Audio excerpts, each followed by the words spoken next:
ela tinha voltado do Brasil e ela estava muito entusiasmada com o Tatu Canara. Não sei, isso aí pode ser intuição da mãe, sei lá, de outras crianças conversando, não sei. 10! Nota 10! O senhor vai gostar, hein? Bebê diabo parou o táxi na avenida.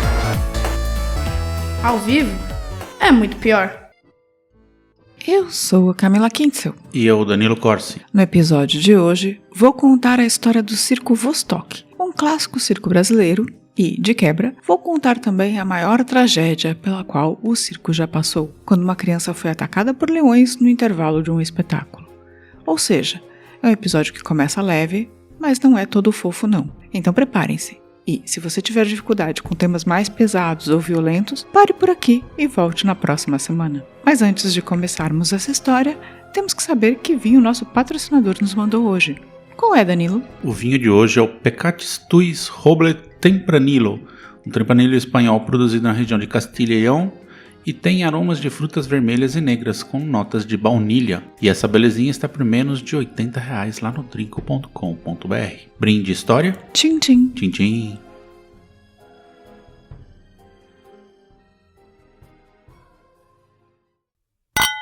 A tragédia do Circo Vostok desnudou a segurança dos circos e parques brasileiros. A triste história trágica de um garoto devorado por leões famintos ajudou a mudar para sempre a legislação que regulava a atividade circense no país. E levantou também uma grande discussão. O uso de animais para entretenimento não é ético e deve ser evitado a todo custo? Do começo, situando o Circo Vostok, que eu acho que é o mais famoso do Brasil, e ninguém sabe nada dele. Pelo menos eu não sabia. Pois o Circo Vostok é realmente um dos mais antigos e tradicionais circos ainda em atividade no Brasil. Aliás, ele está em curta temporada no Rio de Janeiro, no estacionamento do Barra Shopping, para quem quiser ir lá assistir. O Vostok tem origem russa e uma história de mais de 150 anos. Sim, foi fundado em 1873, ainda no século XIX, e rapidamente se destacou, tornando-se referência em espetáculos circenses e conquistando plateias. O circo foi criado por uma família de artistas de origem russa, com ascendência também francesa e romena, característica comum entre muitas famílias circenses que emigraram da Europa no início do século XIX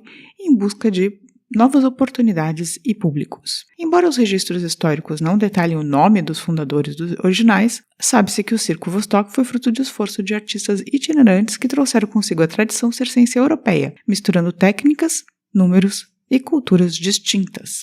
E por que o nome Vostok, Danilo? Faço a menor ideia, deve ser o tio Vostok. Não, o nome Vostok significa leste ou oriente em russo, remetendo à origem oriental do circo. O termo também evoca a ideia de viagem, descoberta e expansão, valores muito presentes na trajetória dos circos itinerantes. Vale lembrar também que décadas depois, o nome Vostok também ficou famoso por batizar o programa espacial soviético. Mas o circo já existia muito antes do programa espacial soviético. Então Vladivostok é o Vladimir do Leste? É, eu acho que sim. Eu não sei o que é o Vlad, mas o Vostok é. Quando você for conquistar Vladivostok no War, saiba que Vostok é leste ou oriente. Enfim, a trupe sempre foi composta por artistas de diversas nacionalidades, o que contribuiu para o prestígio e a diversidade dos números apresentados. Com o passar das décadas, o Circo Vostok se consolidou como uma das maiores companhias circenses do Brasil, sendo reconhecido tanto pela herança russa quanto pela integração com a cultura brasileira. Sua estrutura grandiosa, com dezenas de artistas e funcionários, permitiu que o circo se mantivesse relevante mesmo diante das mudanças culturais e dos desafios enfrentados pelo setor. Que circo não é uma coisa que ainda está na mesma moda que já teve antes. Nos anos 1970, uma parte da trupe foi para os Estados Unidos, mas isso foi um movimento rápido e logo voltaram para se estabelecer no Brasil. Mas, no dia de hoje, eu não vou contar só a parte boa do Circo Vostok.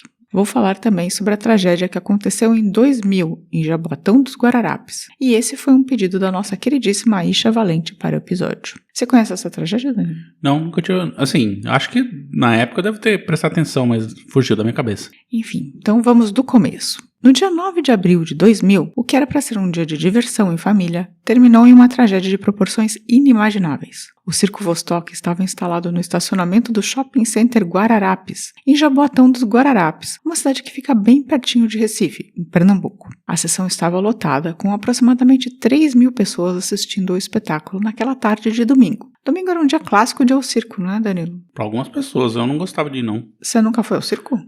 Já fui algumas vezes, umas 3, 4 vezes. Detesto.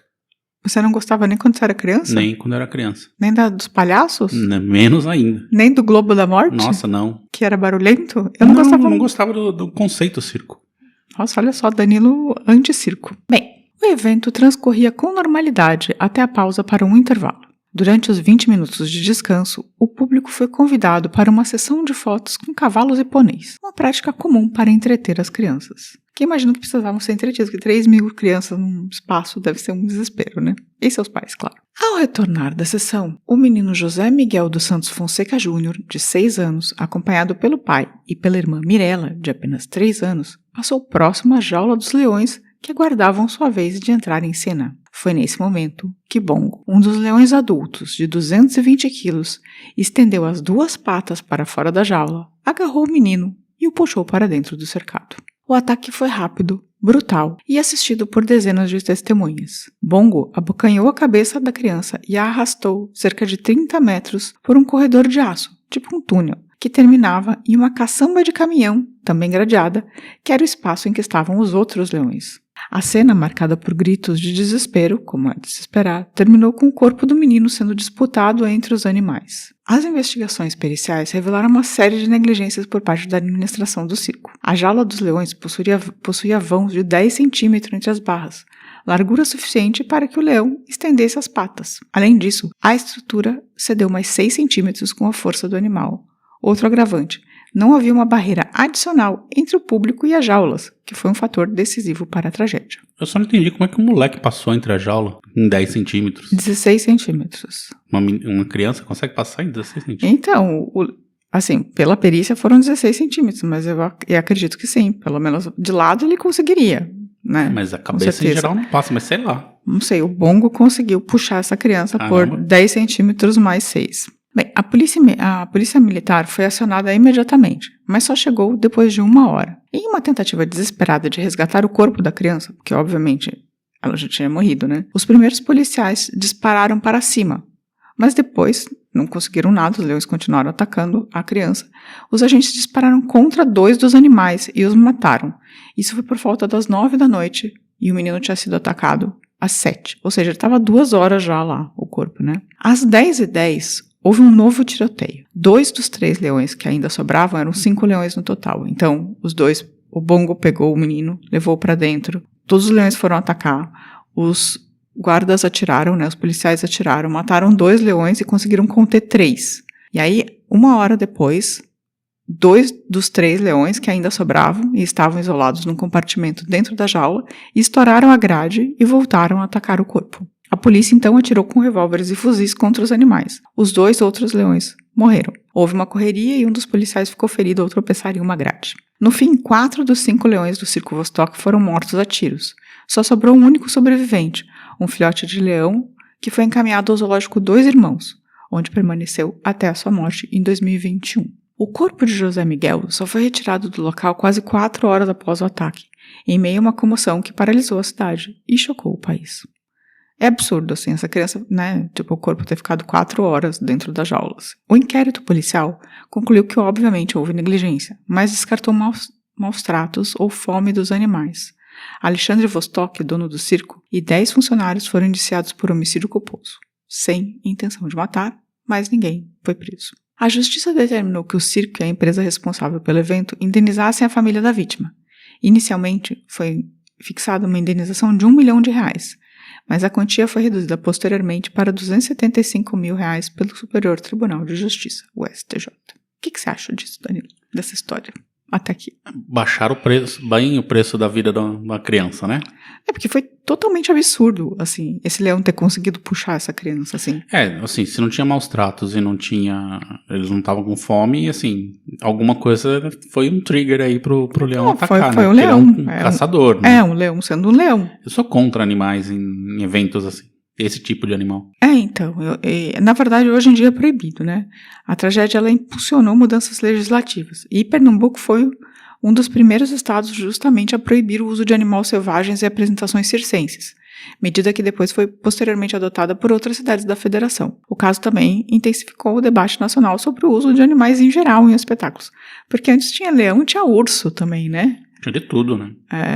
Depois tinha os cavalos e os pôneis adestrados e também normalmente tinha uns cachorros, né? Uns poodle. Sempre tinha uns poodle ou uns fox paulistinha. Tinha alguns que tinha cobra também. Esse eu nunca vi. Tinha sim. Mas os leões eram um clássico. Pelo menos não era um freak show, né?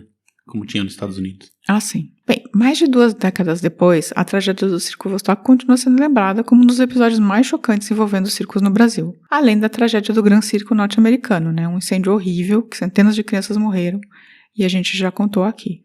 A dor da perda de uma criança em condições tão violentas e tão estúpidas escancarou a fragilidade dos protocolos de segurança em espetáculos com animais e trouxe à tona a urgência de repensar o entretenimento à custa do bem-estar animal.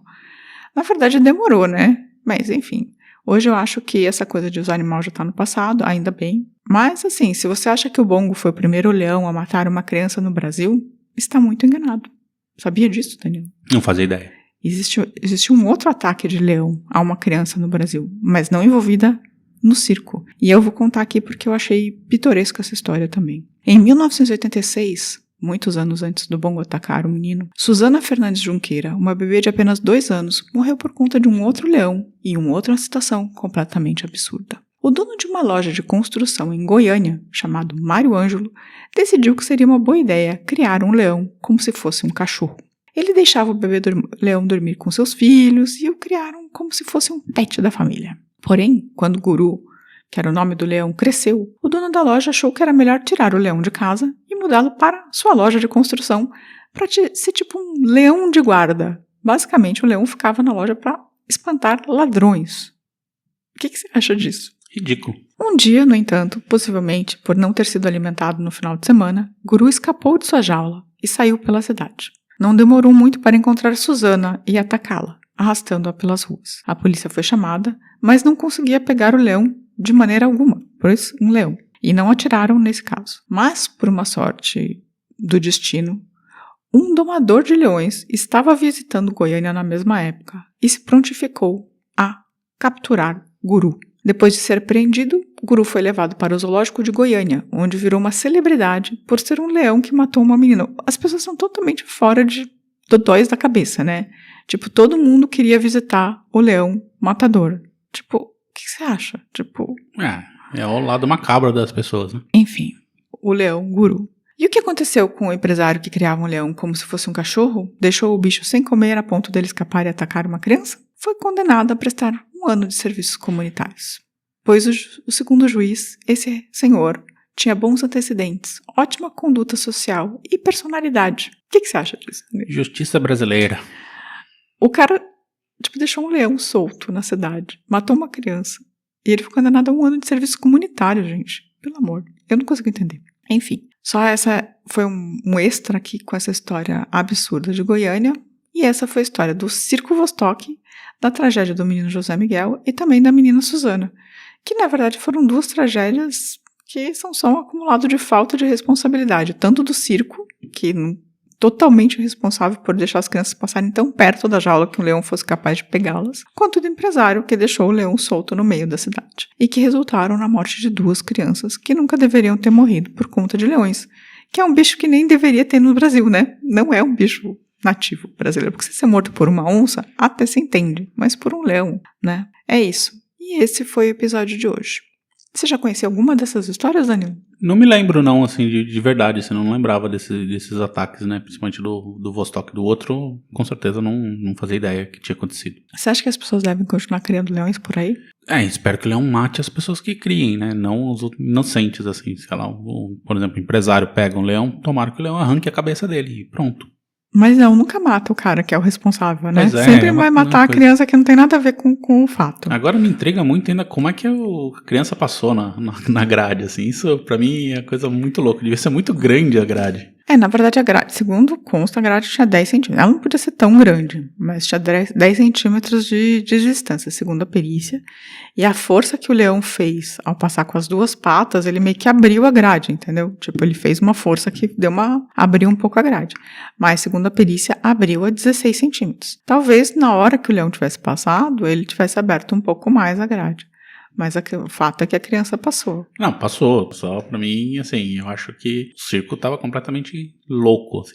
E essa família, né? O cara vai levar os 2 filhos ao circo. A mulher tava grávida de 8 meses, tava em casa. E, tipo, como que você explica isso? Não tem como explicar, né? Tipo, é uma história absurda. É completamente absurdo que isso tenha acontecido. Bem, enfim, porque se tivesse escapado um leão durante o espetáculo, sabe? Tipo, num determinado momento, ainda faz sentido, mas não, foi tipo no intervalo. Enfim, e essa foi a história do Circo Vostok e dos leões no Brasil. Mais algum comentário, Danilo? Não, segue o jogo. Então vamos dar uma pausa e vamos pros recadinhos? Sim.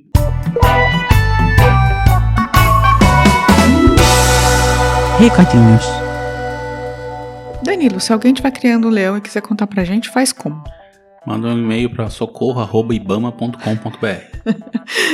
E se, na verdade, a pessoa estiver só trabalhando num circo e quiser defender os circos?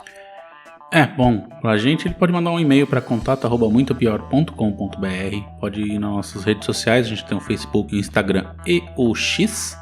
E também nos nossos canais no Spotify e no YouTube. E se a pessoa quiser colaborar pra gente comprar um leão, como faz? Não, a gente não vai comprar um leão não, a gente só quer um editor. Então você pode fazer um pix pra gente no contato@muitopior.com.br. De novo, contato@muitopior.com.br. Qualquer valor ajuda, até R$1 tá valendo. R$1? Em vez de ir ao circo, por exemplo, a pessoa poderia doar esse dinheiro para a gente, que somos uns palhaços melhores, né? Exatamente. É isso. E agora os recadinhos. Lá no Spotify, o André Vinícius mandou: bom dia, casal lindo. Aqui é o André Vinícius de Pirassununga. É mesmo um desprazer... isso é no episódio do Bom Cristiano. É mesmo um desprazer conhecer esses canalhas do passado, que felizmente já se foram para além, nem tanto para a história, pois não o conhecíamos. Esse não foi, a gente não sabe se foi para além. Esse eu não tenho certeza. Esse eu não tenho certeza. Lembrando que o Brasil e o mundo está recheado de canalhas filhos da puta, como aquele ex-jogador de futebol em atividade, o tal do menino Ney, o tal do Digão, influenciadores de bets, Malafaia e outros pastores e coaches, bolsonariastas e bolsonariastas culposos. Beijo. Beijo, André Vinícius. Já a Elenara Stein mandou: esse não conhecia pelo nome. Lembro dos canalhas aqui do Rio Grande do Sul. Todos os dias passo por uma casa antiga que abrigava o DOPS, conhecida como Dopinho. Na época nem imaginava que era tão vizinha das torturas. Lembro deste congresso da Uni. Tempos tristes e temo que voltem. Importante sempre refrescar a memória desses métodos de cidadãos de bem. Eles estão querendo, né? Se der chance, eu diria que voltariam. Já a Tânia Alexandre mandou: tava sentindo falta de mais um canalha. Quando penso que acabou, vocês acham outro. Ih, rapaz. Belo episódio. Vai ter infinitos. Já o Giancarlo mandou: nada como um bom canalha BR para ferver o sangue nessa semana fria em São Paulo. Eles seguem o padrão bons moços, família de bem. Lembrei da minha professora do ensino médio torturada no doicódio da Tutóia. No domingo, dia 29, fui a um tributo a Gal e Elis na Sala Glória Rocha, em Jundiaí. Gloriosa Sala Glória Rocha. Fui muitas vezes. Marta Correia e Renata Iacovino fecharam com um bêbado e equilibrista. Lindo e triste. Canalhas, show. Abraços. Show. Então, Giancarlo sempre perto de Jundiaí. A Seattle brasileira. Já o Maxwell Zoro mandou: olá, Danilo e Camila.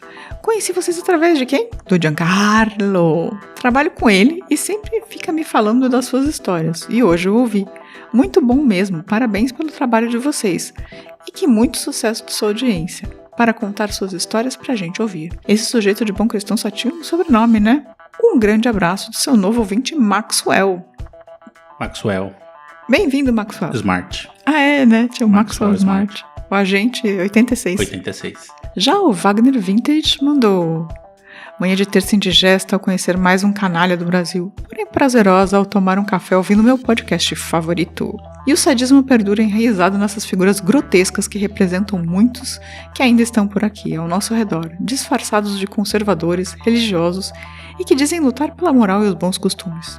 Até quando? Até a gente conseguir secar o dinheiro desse povo. Eu acho que até quando existe o homem branco no topo do mundo. E aí eu falei polemicamente isso, mas enquanto o homem branco mandar em tudo, esse tipo de homem branco conservador, violento e estúpido, é que as coisas vão acontecer, tá?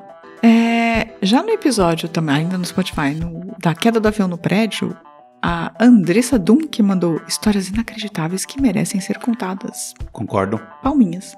No YouTube, no episódio do Bom Cristiano, o Pela Base mandou canalha, desanima saber que um monstro desses não pagou por nada que fez. Verdade, estão querendo que outros não paguem também, né? Tem uma galera que não pagou, né? Não Sim, queria dizer nada. Não, ninguém pagou, ninguém né? Pagar, Esses daí ninguém pagou. Pagar não aconteceu, né? Já o Rap 90 Charles Castro falou: fala pessoal, seria possível um episódio sobre os baile black no Brasil dos anos 60 e 70 em meio à repressão e bossa nova? Sim, excelente. Ótimo. Já a Cíntia Palu mandou: gente, eu gostei muito da história da Filipa. Uma das coisas que mais gosto no ao vivo, muito pior, é que quando vocês recuperam essas histórias que quase ninguém fala. Só não comentei porque ouvi enquanto dirigia. Eu amei a coleção de skin. Aguarde uma redação sobre assim que eu tiver um tempo de escrever. Mais uma vez, parabéns pelo trabalho. Agradecido. Aguardando a redação, Cíntia. Já no episódio antigo, incidente em Paranaguá, o Lucky Man 22210 mandou: as safadezas brasileiras têm raízes portuguesas. Mesmo por razões comerciais, os ingleses agiram na tentativa de extinguir o tráfico de pessoas negras que eram considerados pelos portugueses e brasileiros produtos humanos. E ele também mandou: façam mais vídeos assim, explicando as verdades que não são contadas. Estamos tentando.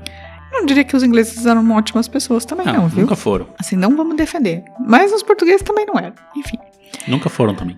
Já na história dos jingles, parte 2, a Yara Gabriela mandou: olá, casal. Estou maratonando diretamente de Curitiba, minha terra. Olha só, não é só Jundiaí que aparece. Curitiba também aparece, e Pirassununga, e o Rio Grande do Sul. Não sou de comentar, mas preciso contar uma paródia da minha infância. Sentada na calçada de pinico e sem calcinha to black to blim, eu vi uma menininha to black to blim fazendo das bolinhas to black to blim cheirinho de limão. Meu Deus.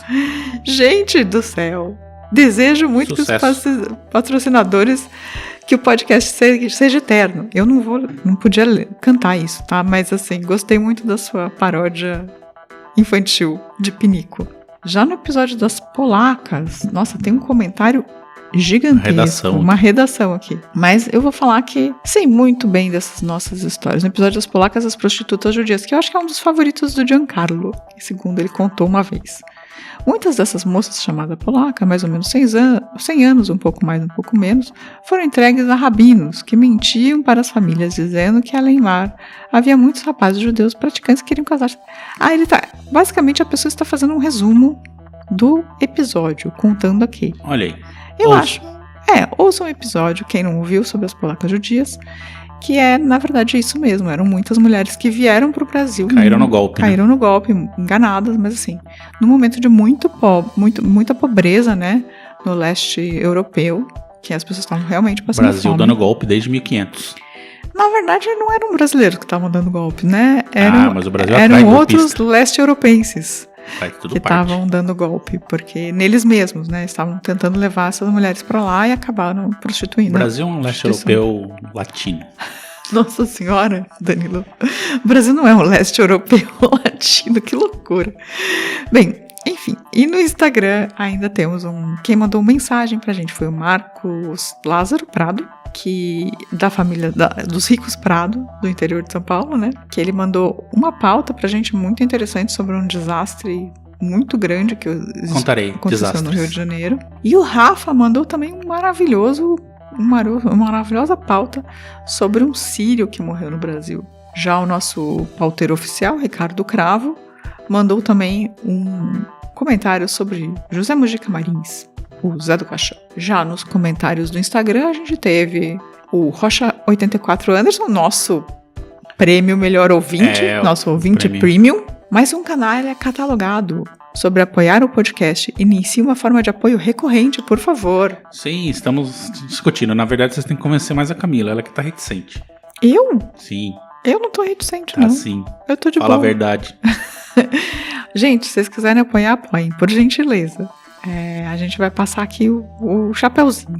Nosso Rocha Anderson Mas ele tá maravilhoso. falando de apoio recorrente, ou seja, a gente criar alguma recompensa. Ah, tá. Não, criar recompensa, sim. Tudo bem, a gente pode criar uma recompensa. Tá, convençam ela. Danilo tá querendo fazer mais episódios. É que a gente já tá cansado, né, gente? Enfim. Digam aí se vocês querem apoiar pra ganhar mais episódios. Bem, a Gisele Silva me mandou: bom dia, casal. Essa série é um serviço de utilidade pública. Muito obrigada pelo episódio. Já o Nélio Ramos falou: só mais um verme na ditadura que viveu para rir da cara da sociedade e nunca pagou por seus crimes. Exatamente. Ricardo Cravo mandou foguinhos, 3 especificamente. A Helenara continuou seu comentário que começou lá no Spotify. Não consegui comentar tudo lá no Spotify. Tem limite pra tudo. Aqui o resto vai no comentário. Aqui está bem frio no Rio Grande do Sul e rezando para as águas baixarem. 1 ano e quase nada foi feito para enfrentar as enchentes. E tem gente perdendo tudo de novo. Abraço a vocês. Por que será, né? A gente fez um episódio sobre a grande enchente do Rio Grande do Sul, anterior a do ano passado, né? E acho que dá para entender que faz bastante tempo que a coisa continua igual. E eu sei que o dinheiro chegou, tá? Já o Alessandro Soares falou: não conheci esse sujeito. Então, filho da puta desbloqueado com sucesso. Eu tinha que falar FDP? Vou falar FDP. Olha, desbloqueado com sucesso. Family friend aqui. Na real, a série Canalhas BR é o meu predileto.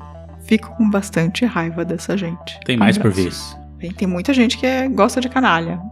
Não, tô brincando, gente. Bem, e aí também queremos agradecer as curtidas de Cláudio M. Santos, Ark Style Town, Céfio Souza, Naná PJ16, Ricardo Cravo também, Wagner Vintage, Evaldo Novellini, Nélio Ramos, Silva Romim e Michele Kaas. E além de tudo, o Renato Alves e o Olímpico de Jesus, que sempre estão presentes lá no Facebook. E também deixar um abraço pro nosso querido Cláudio Schubart, lá no X. Schubart. E pra Kelfinha também, né? Dankeschön. Pra Kelfinha também, que deve ter um Dankeschön similar em holandês. Sei lá, deve ser com a língua mais enrolada. Deve ser Dankeschön, sei lá, alguma coisa assim. Uma batata maior na boca. E é isso, mais algum comentário, Danilo? Não, segue o jogo. Então, boa semana, galera. Semana que vem estaremos de volta. Tchau, tchau. Tchau.